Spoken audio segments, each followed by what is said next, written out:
Today we discuss some important definitions of surface chemistry. At first, we define surface chemistry. What is surface chemistry? The branch of chemistry which deals with the phenomenon that occurs at the surface is called surface chemistry. The branch of chemistry which deals with the phenomenon that occurs at the surface is called surface chemistry. Example, adsorption, corrosion. These are the phenomenon which takes place on the surface of substance. Number two, adsorption. Adsorption.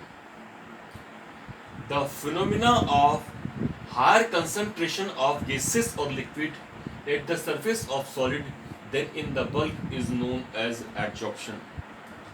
The phenomena of higher concentration of gases or liquid molecules on the surface than bulk.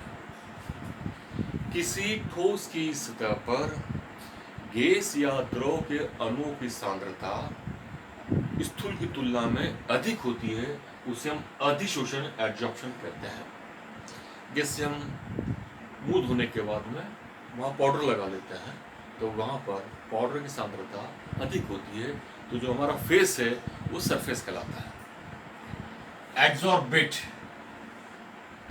The substance which get adsorb are called adsorbate. वह पदार्थ जो अतिशोषित होता है अतिशोष्य कहलाता है। Example, water vapours, hydrogen gas, ink.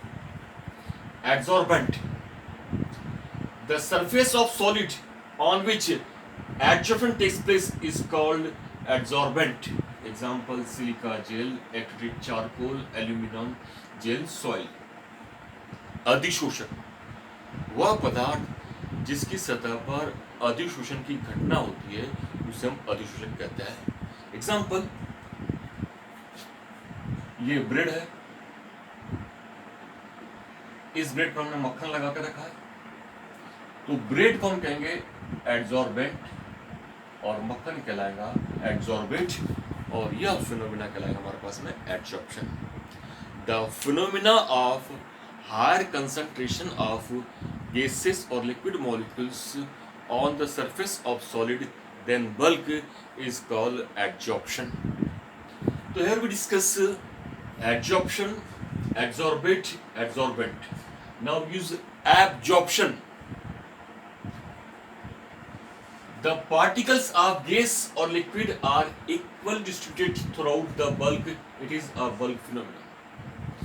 जब हम स्पंज को पानी में डीप करते हैं तो स्पंज पूरी तरीके से गीला होता है, इसमें सभी अणु भाग लेते हैं, उसे हम अवशोषण कहते हैं। The particles of gas or liquid are equally distributed throughout the bulk. It is a bulk phenomenon. It is called absorption. Example, हम जब पानी के अंदर अमोनिया गैस प्रवाहित करते हैं तो अमोनिया पूरी तरीके से एब्जॉर्ब हो जाती है और हमें अमोनियम हाइड्रोक्साइड प्राप्त होता है। जॉर्प्शन, when the adsorption and absorption process takes place simultaneously is termed as jobtion. तो जॉर्प्शन का मतलब होता है जहां पर एडजॉर्प्शन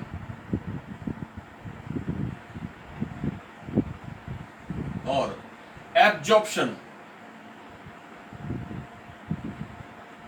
दोनों प्रक्रम साथ साथ होते हैं, उसे हम कहते हैं जॉर्प्शन। एग्जाम्पल, पानी युक्त चारकोल में जब अमोनिया गैस आती है तो अमोनिया पानी के द्वारा जो हमारे पास में एब्जॉर्ब होती है, जबकि चारकोल की सतह द्वारा एब्जॉर्ब होती है, यह कहलाता है sorption. Next, desorption, the reverse process of adsorption, that is removal of adsorbate, this one, removal of adsorbate from the surface of adsorbent is known as desorption. Bread से मक्खन को वापस निकालने की प्रोसेस को हम कहेंगे डीजॉर्प्शन। मीन्स जो हमारे पास में एड्सॉर्बेंट है, इसकी सरफेस से हम एड्सॉर्बेट को निकालेंगे, वो प्रक्रिया करेंगे हमारे पास डिजॉर्प्शन, हिंदी में से विशोषण कहते हैं। नेक्स्ट आता है केमिजॉर्प्शन। When the chemical bond type force are present between adsorbate and adsorbent molecules, adsorption is known as chemisorption. जब जो adsorbent है, ये adsorbent और जो adsorbate है, इनके मध्य रासायनिक बंध बनते हैं, इसे हम केमिजॉर्प्शन या हिंदी में रासायनिक अधिशोषण कहते हैं। So when the chemical bond type forces are present between adsorbate and adsorbent molecules, adsorption is known as chemisorption. Next, Tyndall effect. When a beam of light is passed through a colloidal solution, it is scattered and the path of the beam becomes visible.